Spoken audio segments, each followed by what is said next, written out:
নমস্কার বন্ধুরা, কেমন আছেন? আমি রিম্পা, মধ্যবিত্ত বাঙালি টুকিটাকিতে আপনাদের স্বাগত জানাই। আজকে আমি চলে এসেছি আমার বড় ছেলেকে নিয়ে, মানে রনিকে নিয়ে কলেজ স্ট্রিট থেকে কিছু বই খাতা কেনার ছিল, বিশেষ করে খাতা কেনার ছিল।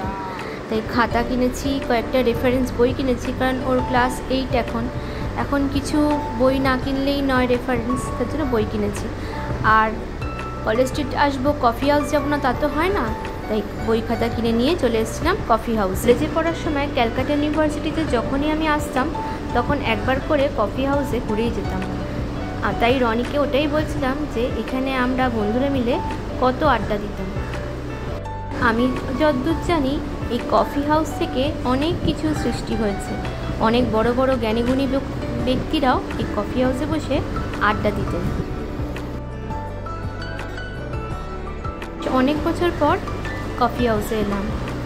এবার কফি হাউসে এসে দেখলাম দোতলার এই দিকটাতে এক্সটেন্ড করেছে, এই দিকটার পুরো দিকটা কাঠ দিয়ে ছাদটা বানিয়েছে। আর আগে ওইটুকু পোর্শনই ছিল রাউন্ড করে, আর বাদ বাকি ছিল না। কফি হাউসের দেওয়ালে যে পেন্টিংগুলো টানানো ছিল সেগুলো রনিকে ঘুরিয়ে দেখাচ্ছিলাম। বই খাতা কিনতে কিনতে বেশ খিদেও পেয়ে গেছিলো, তাই অর্ডার দিয়ে দিয়েছিলাম চিলি চিকেন আর ফ্রাইড রাইস। আমাদের খাবারও এসে হাজির হয়ে গেছে, এবার আমাদের খাওয়ার পালা। তাহলে আজকের ভিডিওটা তবে এখানেই শেষ করছি। আজকের ভিডিওটা আপনাদের কেমন লাগলো তা অবশ্যই আমাকে কমেন্টে লিখে জানাবেন। তাহলে এই পর্যন্তই, সবাই ভালো থাকবেন, সুস্থ থাকবেন। খুব শিগগিরই দেখা হবে পরের ব্লগে।